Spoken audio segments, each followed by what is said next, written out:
Well, hi there. I'm here with Gator Tot, a rescue male American alligator, and Lindsay Bull, who is without a doubt one of the most hardcore people I've ever met. Last week, Lindsay was bitten, pulled into the water, and rolled by a large male alligator named Darth Gator. The whole incident occurred during a birthday party and was caught on video. The video has since gone viral and has appeared on the news all over the world. So this is worldwide news. And it's worldwide news because this kind of event is spectacular and rare. As a small child, I was nearly killed by our family dog. I nearly lost an eye. I had to have facial reconstructive surgery. This didn't even make the news in my hometown. Why not? Well, some of the reason has to be that 4.5 million dog bites occur in the United States every year, leading to more than 350,000 emergency room visits. More than 28,000 people have to get reconstructive surgery like I did as a result. That's every year in this country alone. Dozens of people, mostly children, are killed. If we covered each of these events on the news, there wouldn't be time to talk about anything else.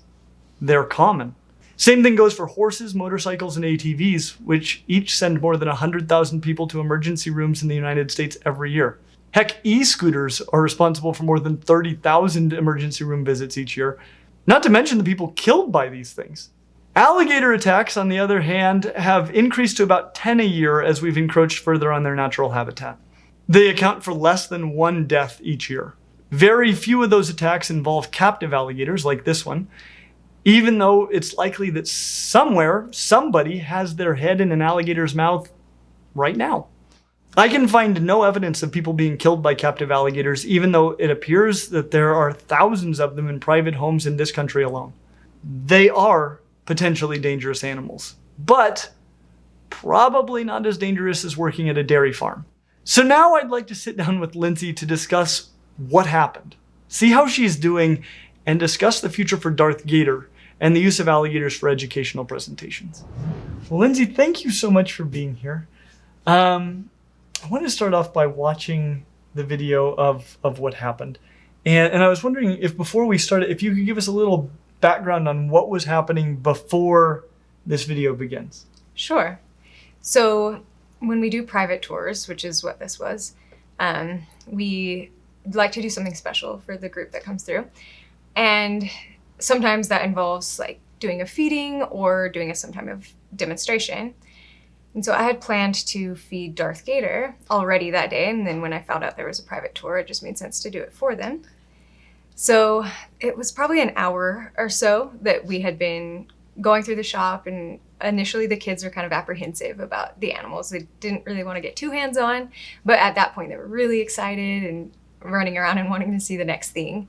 And so that's kind of my favorite thing that we do is kind of warm people up to reptiles because media does have them worked up as something that's really scary. Absolutely. That's one of my favorite things that we do here at Clint's Reptile Room as well. It's just seeing people that are afraid. I mean, if I find out somebody's afraid of snakes, they've got my complete attention. Yeah. From that point. Like they will leave here holding a bunch of snakes and having a great time. Yeah, exactly. So I told them that I was going to feed the alligator for them. And so we all got in position, lined up so that they could see. And then I kind of built a barrier between the public and myself. And Darth Gator knows, he can smell the food and he recognizes his red bucket. I always thaw out his food in the same red bucket. And so he knew that it was time to get fed. And you see him kind of at the beginning all perched up in the corner there, ready for food. And tell me about Darth Gator. How big is he? Darth is 8'6". 8'6". And how big do American alligators get? He's a male, right? He's a male, yeah. And I think their record might be 15 feet. But you'll see him all the time, like 12, 13 feet. Okay, so he's a big alligator, but obviously he can get a lot bigger. Has room to grow, for sure. And is he the largest one that you guys have? Yes. What is your relationship with him? What do you mean, like how much have you worked with him? What is your normal interaction with him like? Yeah, so I go in probably about 3 times a week on average, and we do different training exercises. So we work on all the base commands that he knows, which generally encompasses like back to go back in the enclosure, and then come, stand, open. But then we'll also work on like positioning up on a box that we'll put in there with him, or coming up on the platform with me.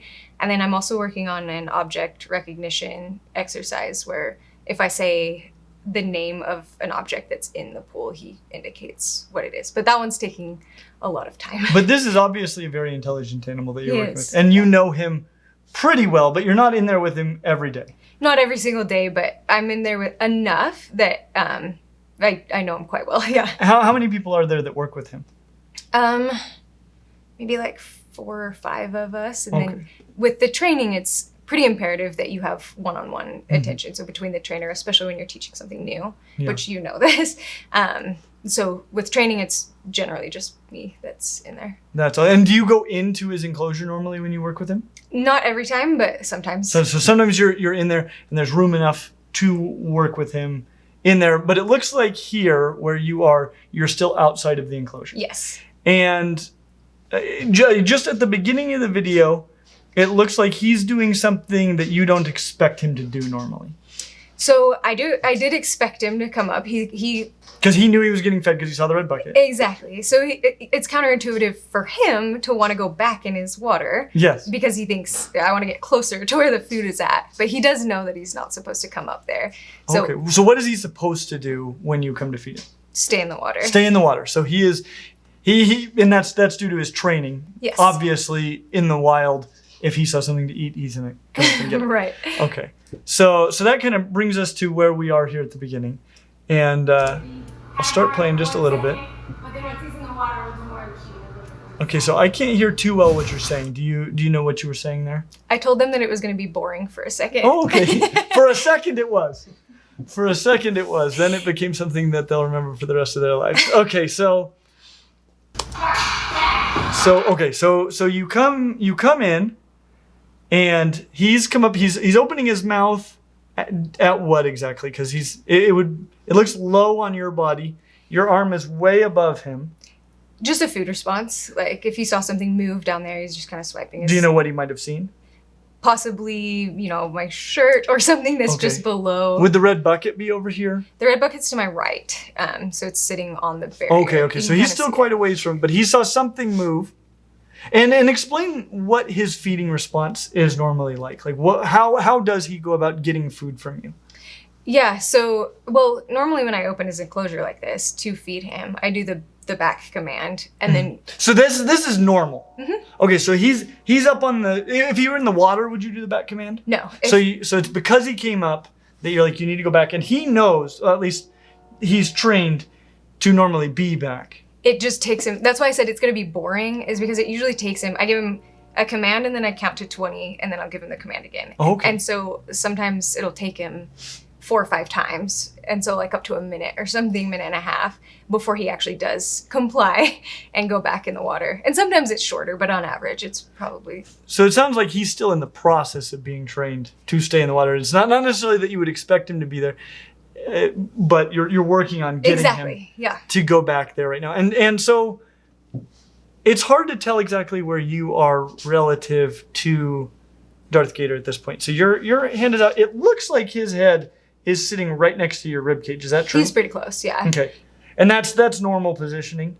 Yeah, I mean, probably not advisable if you didn't work with him every single day or frequently enough to let him get that close. But where you become familiar with their behavior, I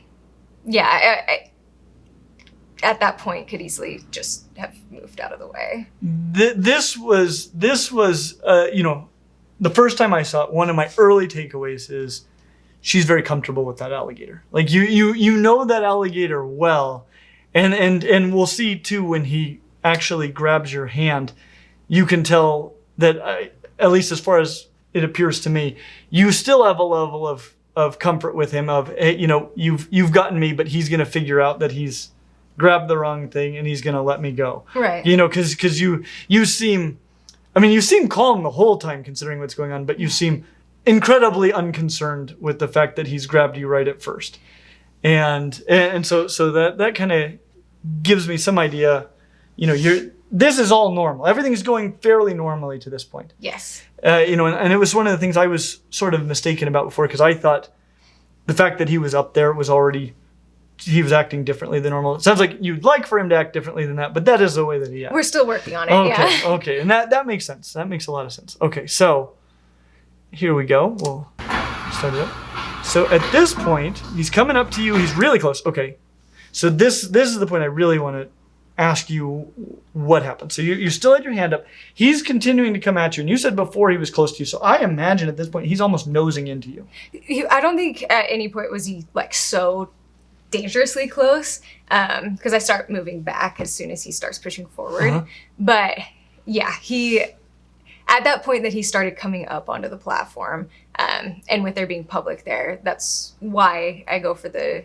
Were you going to close it up and just walk away? What was your plan at this point? I was just going to push him back in the water, give him. Okay, so you're going to push him manually? Yes, under the under the jaw. Mm-hmm. Okay. Yeah. And explain why that works. So yeah, there's a position on the under part, just behind their mandible, that's a decent spot to plant your hand and then push back against.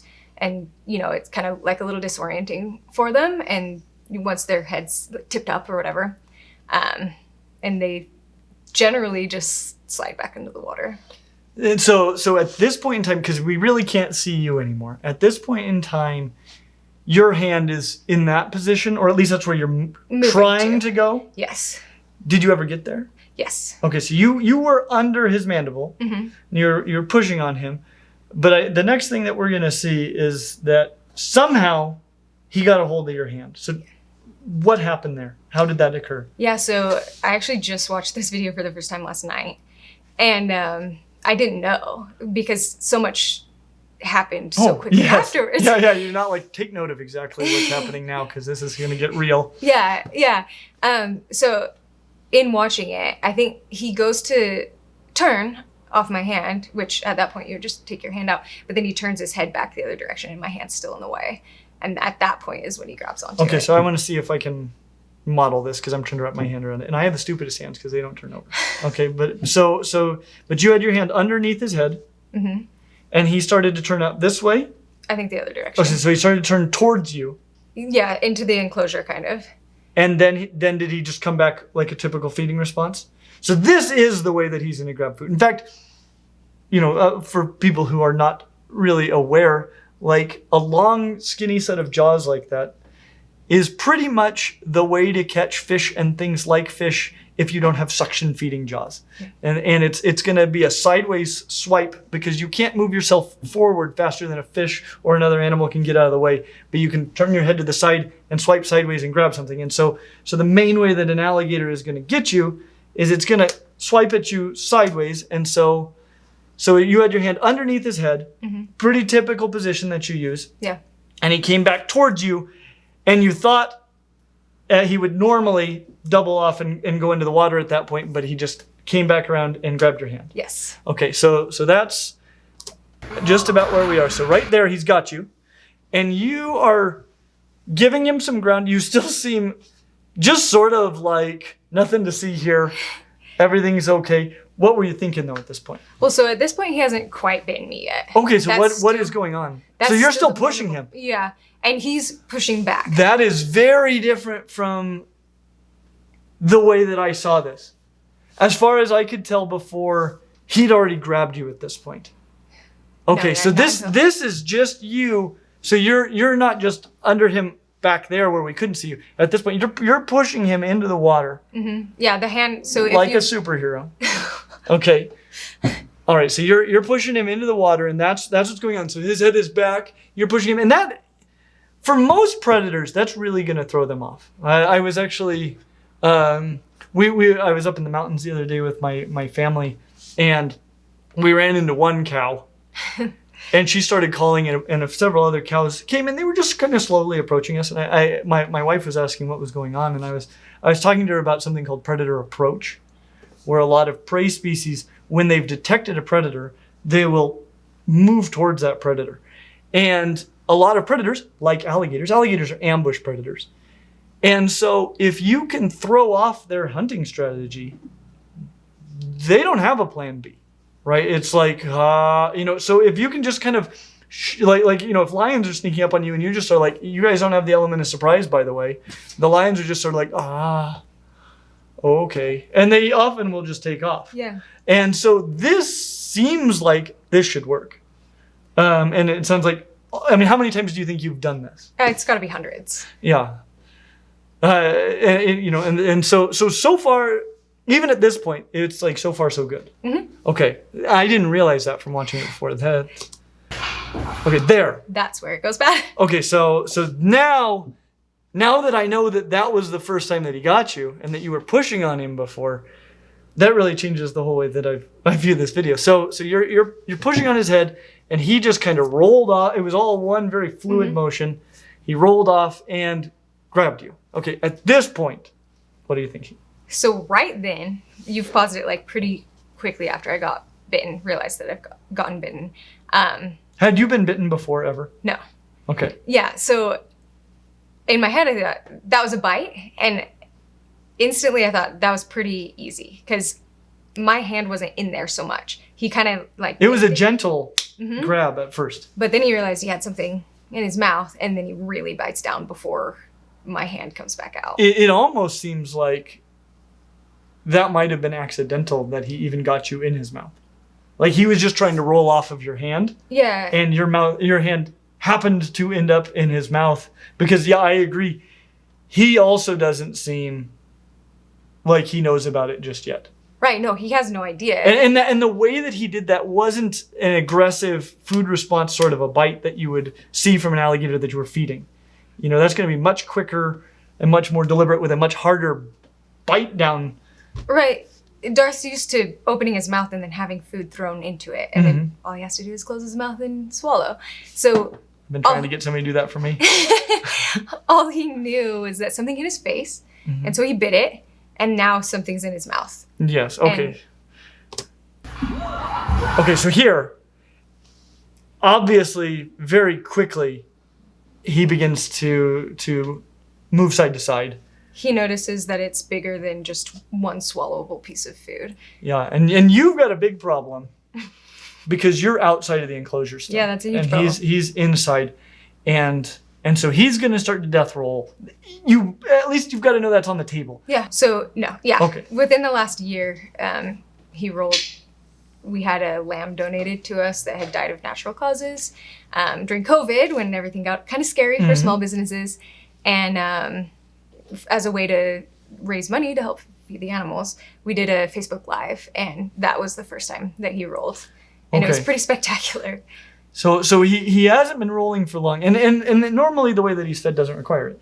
Right. And so, but you probably at this point know that's a possibility. Yeah. Because you're, I think, at this point trying to get in the water. Yeah, exactly. And the reason for that is, you know, people don't realize this about alligators. Who was it? I think it was Jason? No, who was it? I was talking to somebody recently about Loki. Yeah. And I haven't seen it, but apparently there's some alligator version of Loki, and it bites the arm of some other version of Loki and just severs his arm cleanly. And that is not at all the way that crocodilian jaws work. Right. Do you want to talk us through how they do work and what they do? Yeah, so their teeth aren't even really sharp. You would feel one and say, it's kind of sharp, but it's not like a snake tooth or something. It's cone-shaped. Exactly. And they're designed to hold prey in place so that they can then rip off pieces. And if they can do it by thrashing, which is what he does. Okay, so the side-to-side head, that's thrashing. Exactly, okay. or rolling. Yeah. And yeah, exactly. The teeth aren't razor sharp, and they can't just sever something off instantly. How bad do you think your injuries were before he started thrashing? Like, just did you have puncture wounds, do you think? I kind of saw through the corner of my eye some blood when he initially bit me. But then the actual result of the injury, they're like full lacerations. Because of the thrashing, probably, and the roll. I think that's, yeah. So you said when you took the initial bite, you saw a little bit of blood. Right. But then most of the damage, you think, was done by the thrashing, and then, of course, this roll. Right. And I think predominantly the lacerations came from the thrash. And then the roll, at that point, I had my hand on his mouth. And so I don't think there was a ton of movement. Okay, in the actual jaws. But as far as the fracturing of the wrist and so forth, that probably was from the roll. Just the bite force. What did that feel like? initially I was like, oh, I got off easy, you know. Yeah, when he just kind of nibbled you at first. And then almost like everything went numb. That's probably good. Yeah. and that might explain a little bit of your ridiculous level of calm that you show here. Right? Okay, so here he's shaking. Okay, now this part. And now that I know that early on you were pushing on him and he didn't have you yet, at first I thought she took way too long to get on that alligator. Oh yeah. You know, like I was like, you know, there was way too much time for him to start rolling. But really, as soon as he got you, it looks like you started getting into the enclosure, which is what you have to do. And here you're starting to put your weight on him. Explain why you're doing that. Yeah, so climbing into the enclosure, obviously, because if I stayed out of the enclosure and he starts rolling, that's definite loss of limb. But as much as you can, you want to try to fight off a roll. And then obviously it seems a little bit stupid to have your body near the face at that point, but he already has something in his mouth. Yes. And so... Honestly, for, you said, what, 8.5 foot gator? There really probably isn't a part of your body much worse for him to have than your hand, because that's one of the things he could actually remove. Right. Okay, so you get your weight on, you're in there, you get your weight on him, you do something super cool, but I will tell you, I'll get to this moment. So right here, that's a roll. And you haven't gone anywhere. And I was actually here at the reptile room on Friday. Is that when this happened? Saturday. So when would this might not have been till Monday? No, it was before then. I don't know. Saturday? I think it was maybe Saturday. Saturday evening. I was here and somebody asked me if I'd seen what had happened at Scales and Tails. And I said no. And they showed this, they started playing this video, and here we are 21 seconds in. And right here, I paused it and said, does she lose a hand? Because a few years ago, one of my friends, one of my best friend from college, her dad sent her an email with some video in it. She opens the video. It's a guy wrestling a maybe 14, 16 foot saltwater crocodile. I want to mention the level of difference between a 14 to 16 foot saltwater crocodile and an 8.5 foot alligator is indescribable. It's indescribable how different those animals are. But anyway, he's doing a presentation in front of a crowd, and he just slapped his hand right on the tongue of that crocodile, which... Can you think of a scenario where that ends well? No. I cannot. I cannot think of any scenario where that ends okay. And it bit down on him, and that's where I thought it was going to end. But then it didn't. That crocodile started to roll, and it made probably 3 or 4 full rolls before he made his first roll. And in the end, he'd lost his arm to about here. It was great that he even survived it. Yeah. Because that is an animal that could kill you very, very easily. But right here, when I saw a full roll and you hadn't gone anywhere yet, I was very concerned. I didn't want to watch that again. Sure. Right? Like I didn't like you know, it's no less horrible for you because I watched it and I didn't want to put myself through seeing it. How did you not? What happened here? How did you not lose a hand? Yeah. Well, yeah. So.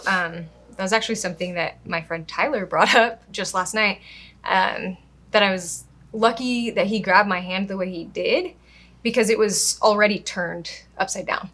So when he rolled... So that gave you a full... Oh, man. Yeah. Okay. Yeah, keep going, but that makes so much sense. This is making so much more sense to me. I just need that with every viral video that comes through. I'll just be like, I will just talk to whoever's in this and let them explain it to me. Figure out step by step. Yeah.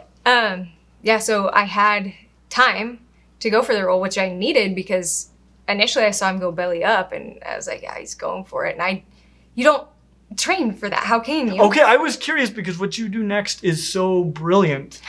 I figured you had to be trained to do this. Trained to roll with him, but never having physically done it before. Okay, so yeah, you don't have the muscle memory for right. how to get yourself in position to roll with an alligator. They just say, hey, you probably want to roll with this. Yeah, and do the best I can. That's where that expression comes from. And I'd often pictured it in my head, like how would you even go about? Yeah, had you run through in your head that this is what I'm gonna do? Yeah, over and over again. If I ever get bit. And you did it. I can't imagine a better way to do it. Thank you.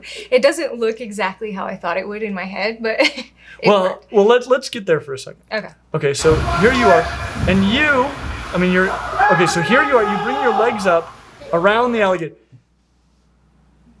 That has to be the way that you planned it. I never thought that I would have to put my legs. I always pictured it like your body would be on the other side of him. But then when I came up, my legs were right next to him, and it just clicked to wrap my legs around him to get as much of my body in contact with him as I could in case if he continued to roll.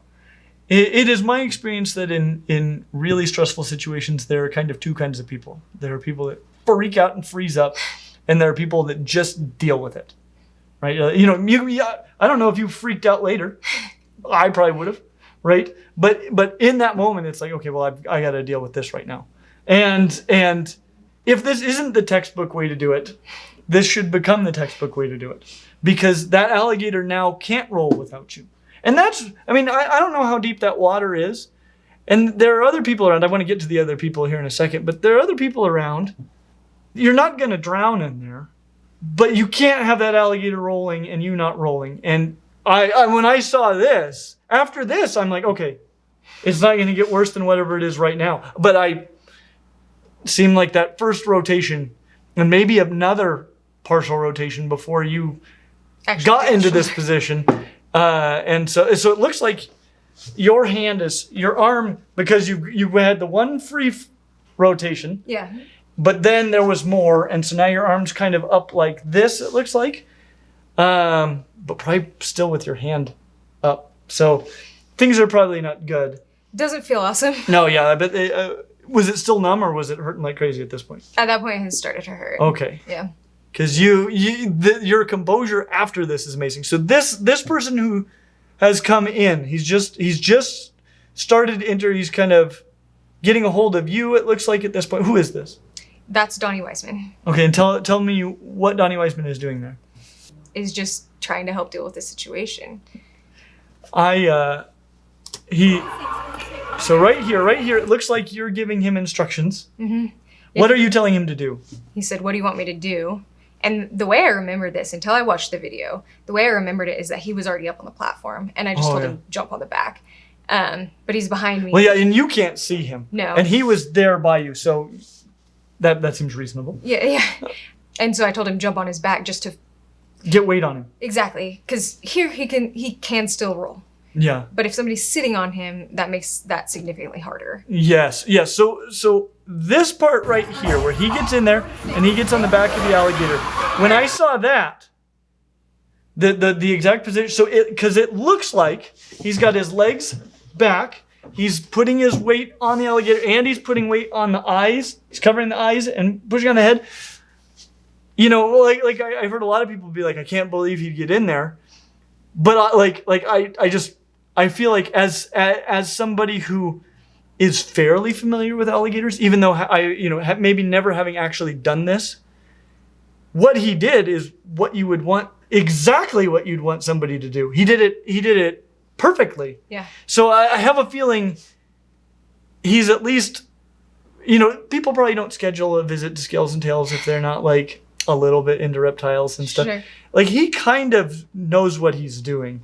He didn't just get weight on it. Like he got weight on it perfectly as far as I can tell. Yeah. So we had conversations because we were doing the private tour. About what to do? Not about what to do, no. Oh. That would be like a miracle. Yeah, just in case. No, he had told me that he had worked with rock pythons before and was really interested in seeing the anaconda and just really liked reptiles. So yeah, this guy's not some just random person off the street who you would expect to just have no idea what to do. Right, no, yeah. He's definitely seen people working with alligators. Okay, yeah, because I was just going to say, like, his technique is so good. Yeah. Because I would imagine, now, as I understand it, at this time, you didn't have a policy to always have a second trainer present. And it sounds like you've reinstated that policy. So basically, you would never go in and jump him. Like if you had to do something, never without somebody that was highly trained That makes backing sense. you up. But with the feedings, because they're just like a routine thing, normally I do always have somebody that's very highly trained. But just because we go in the evenings and it works better for both of our schedules. But we had just basically somebody that was an employee needed to be in the building. Yes. And like you said, you don't necessarily know until something happens.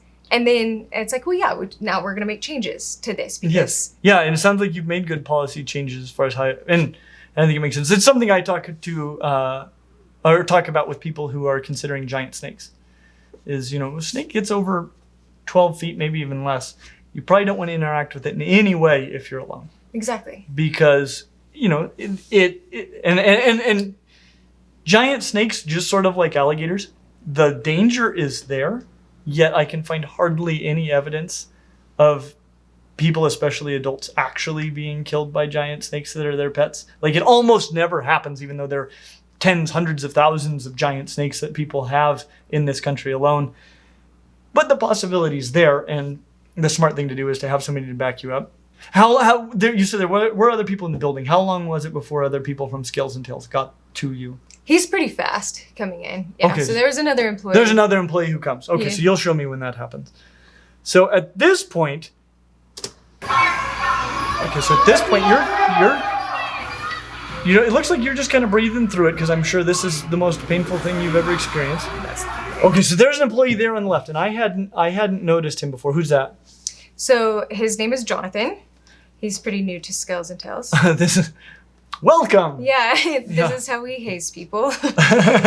And yeah, he was just there working public hours with us. And Okay, so I'm going to keep an eye on him because I'd never noticed him before. Something else had my attention, I guess. I don't know. I can't imagine what. Okay, so it seems like more than anything at this point, you're just kind of breathing through the pain. And Darth Gator, at this point, he's probably done rolling. And you probably know that. Yeah. You probably just know it's now just a matter of time before he will let me go. Exactly. And so you just deal with the pain.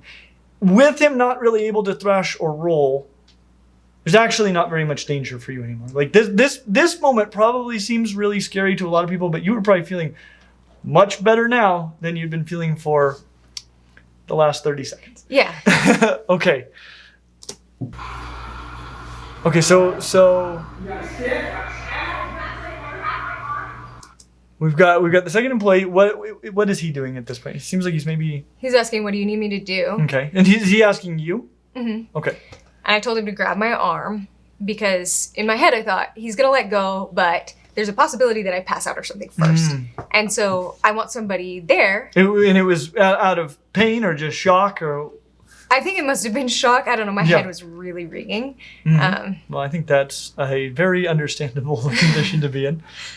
Okay, so you told him grab your arm that's in Darth's mouth. Right. Okay, so he could pull it out in case you were not able to do so. Exactly. Once he's let go. That makes sense. Okay. So I'm gonna watch. So there, he's got your arm. Okay. See, I hadn't noticed any of this stuff before. Okay, and what are you doing here with your other hand? Just checking to see if I touch him on the face, if he'll let go. Okay. And he didn't. Okay, and now maybe I have a feeling this has to do with the fact that your head's ringing and you're worried about passing out. To me, before, this just looked like the coolest move I'd ever seen anybody make as they wait, like, whenever this is over, just let me know, right? Like, this is just happening. You got your head resting in your hand. But I've been there where you're in a little bit of shock and you're just like trying to keep yourself from collapsing. Yeah. And you, especially because you would be collapsing into water. And Exactly. so you're supporting your head for that reason, but it just looks like the coolest move that's ever been made. Can't be bothered with this alligator. Now, okay, that splash. I think he was throwing something. Oh. Out of his hand. That makes sense. And then I told Jonathan to call 911. Okay. And then that's when Todd comes in. Now, who's Todd? So Todd is the father of the girl whose birthday it was. Okay.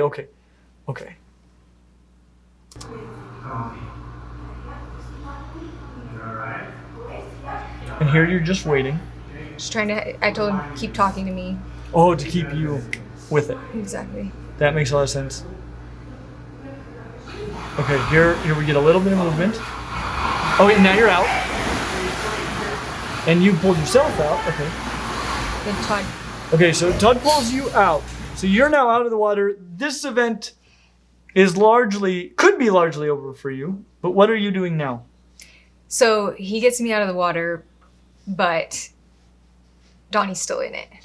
And I know that Donnie, I don't know that he has no experience, but I know that he's on the alligator that I work with that he's never worked with. Yeah. This isn't part of his day job. Right. To be hanging out on top of an alligator all by himself.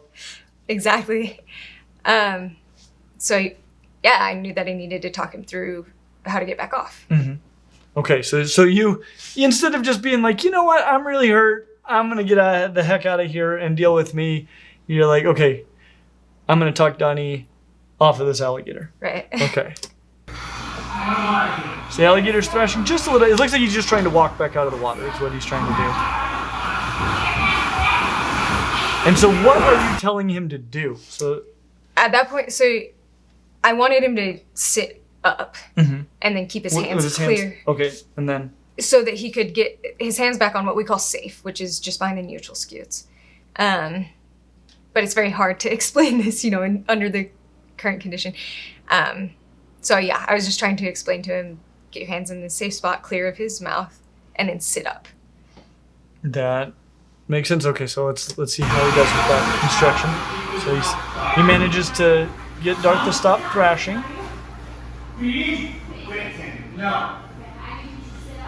Okay, so here I hear you saying sit. You got to sit up. Initially, it looked like he was bitten too. Oh, because his right hand is sort of obscured. Where is his right hand? On his face, dropping his eyes, which. Okay, so he has both hands kind of up there, but that one hand, I agree, is difficult to see, especially from your vantage point. Right. Yeah. Okay. So I was asking, "Are you bitten?" And he said, "Am I bleeding?" And I said, "No, bitten." Yeah. Okay. So he's putting a lot of pressure on his head still. Get some pretty good thrashing. Dart doesn't care for being held underwater. Does not. Okay, and then off he goes. Okay. Then what? So at that point, once I saw him get on the platform and get out of the enclosure, I think it was Todd that closed to the enclosure. It was Todd or Donnie. And so I watched them close the enclosure, okay, everything's secured. And I walked over and sat with my back against our tortoise pins. And I didn't want to look at the injury. Mm-hmm. I understand that. Yeah. What was the worst that you thought it might be? I knew that he had me on the wrist, and so I thought there was a chance that I was losing significant amounts of blood. I knew that it wasn't gone, obviously. But yeah, I didn't know for sure. And my head was ringing so bad, and I knew that I was starting to go into shock or possibly fully in shock. And so I asked if someone would bring me, we have a little black stepping stool. So I was gonna lay down on my back and put my feet up to try to get blood to your brain. Exactly. So they're in the process of going and getting the stool when Amy, who's Todd's wife, comes up, and she's a nurse and instantly just took control of the situation. And at that point, I know what to do with the alligator. Yeah. But I can only administer some first aid. I only know some things. And so when she came in and took over, my comfort level went from, not very comfortable, a little freaked out, to feeling pretty well taken care of. Your job was now over, and now all you had to do was lay back and let people take care of you. Exactly. It's hard to say that has to be a good feeling, but compared to what you'd been through for the last little while, that was probably a very good feeling. Oh, for sure. Yeah, at that point I was laughing and making jokes. Those people probably thought I was psychotic. Yeah. How has your recovery been? So far, so good. they took me to the hospital and they called an orthopedic surgeon. It's actually not the first time I've had a reconstructive surgery on a hand. The last one was an alligator related. What was the other one from? I was in a rollover car accident when I was younger. But it was on the right hand. Okay, so now you match. Yeah, exactly. Perfect. I like symmetry, and so Yes. this was Yeah, strategic. I get that. Yeah, so I kind of had some idea of what to expect. Mm-hmm. So he showed up. I also had kind of a standard, right? Because I remembered my surgeon from when I was younger, and he showed up and was just so knowledgeable and knew exactly what to do, and he made me feel really comfortable. And then afterwards, he followed up with me while I was in the hospital several times. So he just took like the best care of me. But basically, he went into his surgery knowing that he was going to clean out the wound. Yes, because this is not necessarily the best place to get a big, nasty, deep wound Right. inside of an alligator enclosure. Exactly. Yeah. And then, the bacteria that's on your skin too can get just pushed really, really deep. Yeah. And so he said he was going to clean it all out and then obviously look around and make sure that everything was okay. But he found in my wrist there was a tendon that was torn 80% of the way through. And so he just reattached that. And then the back part of my thumb like chipped off, I think. What does that mean? So The bone chipped off, or? Yeah. So it was just gone. And he said it's kind of essential that portion of your thumb is there so that it can like. So there's like a piece missing? Yeah, a really small. Probably where a tooth went? I think his tooth probably drove it off. Because there was a laceration too that went along the thumb. And so he located that piece of bone. Oh. And then. Happy day. Yeah. And then he said he couldn't reattach it with a wire. It was too small. So he just stretched the tendon that like over the top of it to hold it in place? To hold it in place. Yep. How clever. I know. These doctors, man, they're so smart. Well, okay, and what's your prognosis for your recovery? Yeah, so I saw the physical therapist for the first time on Thursday of last week, and he took everything off for the first time and kind of looked at it and said that I'll get 100% mobility back. That's awesome. Yeah, it is. That's really awesome. How are things looking for Darth Gator? So, as long as we can keep him at scales and tails, things, he'll be just fine. But, obviously when things like this happen, people like to jump all over it. And there is some fighting that's going on in order to, I don't want to say fighting, that sounds like a little too aggressive, but, just hoping to keep the doors open at the facility. We're a small. Yeah. And COVID, I know, business. has been hard on you guys. Yeah. Are there things that the public can do to help? We have a GoFundMe set up. Okay. And we can give you the link. Yeah, we'll put a link to that down in the description. Cool. As far as Darth Gator goes, you say as long as you guys can keep him. One of the things I worry about, I'll give you an example. I think it was in Idaho. There was a public school teacher who I think after hours, he had, I don't remember what the source was, but he had a puppy that had died of natural causes. He fed that puppy to a snapping turtle where students could watch. Weird thing to do, right? Obviously. The public found out about it. They got really upset. And I think that everything up to this point is fairly understandable, right? They destroyed the turtle. And, that's the kind of thing that often happens in situations like this. And I think some of it stems from our approach to dealing with dog attacks. And I talked earlier about how common dog attacks are. Well, something that is fairly commonplace when dogs attack people is that the dog will be destroyed. I've always been thankful all my life that my parents didn't have our dog destroyed. They did give it to people who didn't have children. So, they took it out of the situation. I was no longer exposed to that dog. It wasn't around other kids.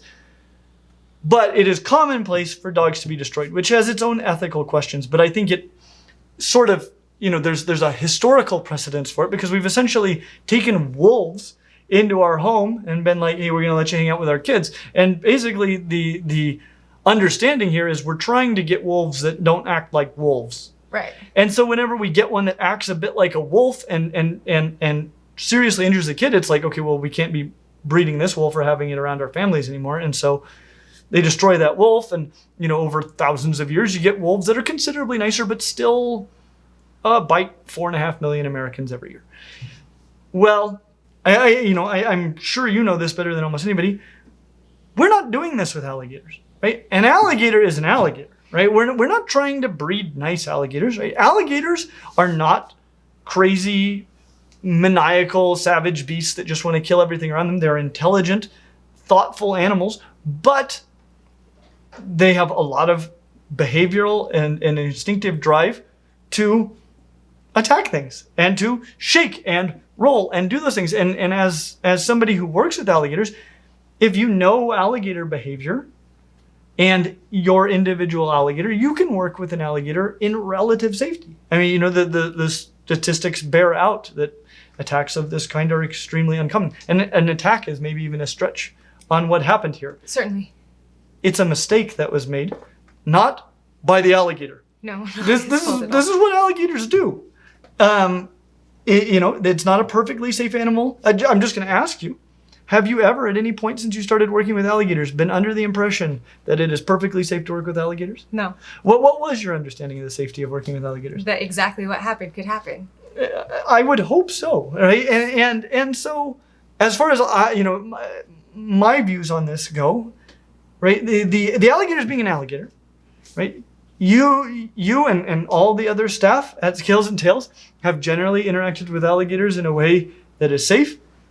A mistake was made, maybe on a few levels, right? Because you didn't have somebody there immediately to back you up. So on a policy level, which has been changed, I'm sure you learned some stuff from this experience that you will not repeat. That's right. And now that I've watched it and seen it from your perspective, I can see very clearly how you could have been doing exactly the things you were doing, and probably some things that you might change about that as a result of this experience. Nobody died. Nobody lost a hand, thank goodness. You learned something. Working with alligators will continue to be a moderately dangerous activity. Not like owning a sport bike, but still pretty dangerous. Right. And so my hope is that people will be a little bit rational about this, especially when it comes to dealing with Darth Gator, right? Like there is just no rational reason to punish an alligator for acting exactly the way you would expect an alligator to act. Exactly. And so I just kind of wanted your thoughts on him, and given what you've been through, how do you feel about working with alligators in the future? And do you think it is worth the risks to use alligators in educational presentations in this way? Yeah, I even think it's quite important that we educate the public about alligators. Here in Utah, it's completely illegal to own an alligator without a permit, which we have permits to do so. But regularly, we educate hundreds of people that come through our shop or have us out for presentations that it's not okay and it's not safe to own one, because it is remarkably easy to go online and just order one to your house. And people do this all the time, and that's where a lot of our animals come from, is from people thinking that it sounds like an exciting pet, not understanding that they can live for a long time, they grow really large, and they're unruly. They're not good pets. Yep. But we get to educate. You might say, why in Utah would that be an important thing? I can see Florida or Louisiana where they exist natively. But in Utah, it's not as big of a problem as it is down there. Maybe not necessarily a problem, but just you're not coming in contact with them nearly as frequently. But you do have this situation where people think that it's okay to buy them and have them at their houses. And so thousands of people. There are, estimates of maybe tens of thousands of them just in the United States as pets. Yeah, that are completely illegal.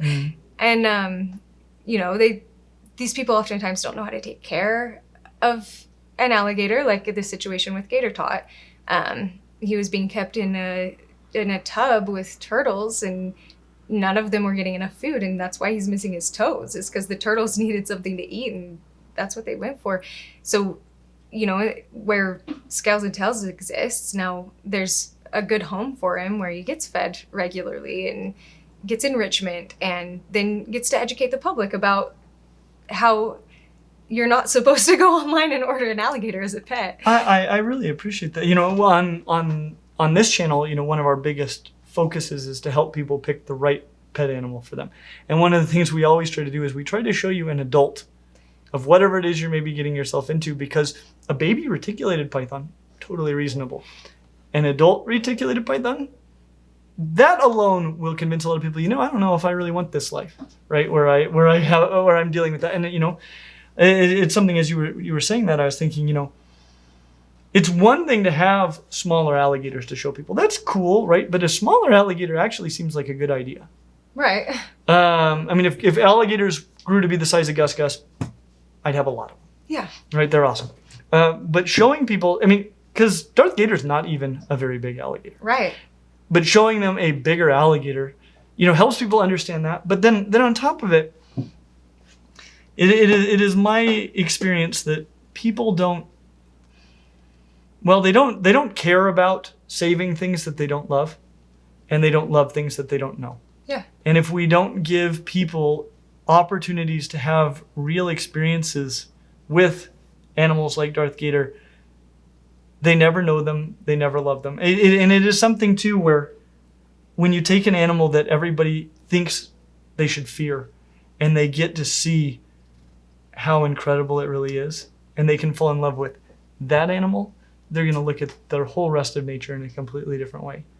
And so I think the work that you're doing with Darth Gator, with alligators, and with all sorts of animals that are just generally misunderstood until people are around them is so important. And I thank you for doing it. And I thank you for championing these animals, even, in the immediate aftermath of a very, very traumatic, I'm sure it was just absolutely terrifying experience. It was a little scary, but same goes to you, Clint. You do amazing work, so thanks for having me on. Of course.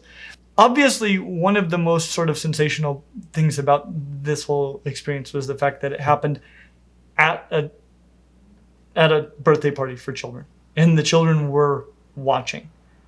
Have you heard anything from those kids or the way that they're responding to this experience? Yeah, I FaceTime them. Oh, that's awesome. And they're extremely excited to come back and see more reptiles, and even the alligator. They ask about Darth Gator and about me. Their parents have said they're not traumatized, and the parents, anytime they bring up specifically the bite, they just redirect it somewhere else. And so, how do you think they would feel if they found out that something terrible happened to Darth Gator as a result of this? I think that would take it from not being traumatic to being extremely traumatic for them. I agree. My experience being, I was seriously almost killed by our dog when I was little. And I'm careful around dogs, more intellectually than emotionally, right? Because I know what they're capable of, and especially if I let something happen to our children, given my own personal experience, I feel like that would be, not unforgivable, but much worse. Right. And so I'm careful, but we have a dog, right? And I'm not traumatized by that experience. But if they had killed the dog, that would have broken my heart. Yeah. And so I really hope that by being here today and by getting to explain what happened, and because that, I know more about alligators than most people. There was so much about what I was seeing there that I didn't understand until you explained it to me. And so hopefully a lot of people come here, listen to you, watch this with new eyes, and think rationally about what we're doing. Darth Gator, one of the complaints I've seen is that his enclosure is not adequate for an alligator of that size. But it's my understanding that you guys are in the process of upgrading it. That was probably his enclosure when he was much smaller. What is the status of that? Yeah, exactly. So we've been a small business. It's hard to get by. But when things do get to the point where it's obviously not going to work, we had another alligator that was he was 8'3" when he went to go live at Crocodile Kyle's place in Florida. And at that time, Darth was just 6 feet, and that's when he got that side of the enclosure. And it's pretty uncommon for an alligator at that age to put on 2 full feet of growth in under 2 years, but he did. And so we've been desperately trying to come up with a solution, and where we do act as like an in-between home for a lot of animals that are rescues. Currently we're housing animals for the DWR and don't have space to move things around and fix the situation. So yeah, like I said, desperately we're trying to improve his situation and improve the situation for all of our animals, because it's just imperative that they do have the space that they need, and then that we have the space to safely interact with them. That said, most reptiles don't move around a whole ton, so it's not like they need, people will make the argument like an alligator will travel, a mile to go like out in the wild. Well, they're not doing that for fun. They're not like out on a leisurely jog. They're doing that to find food or to find territory. They need space, but they don't need as much space as they would need in the wild, because their life is different in captivity. And in a lot of ways, it's much better because they don't have to fight other animals for territory or for food. They have all those things provided to them. So we've been trying to get a bigger facility, and so that we have more space to upgrade the enclosures. But with COVID, we had something lined up and it fell through. And I understand that 100%, because here, a lot of the enclosures were meant to be temporary, and because of COVID, we had to go into survival mode. Yeah. And only now are we getting to actually build the enclosures that we intended to have more than a year ago. Right. So, and I think the operating costs for scales and tails are much higher than ours, and so I can totally see why that would be extremely difficult. Yeah, definitely.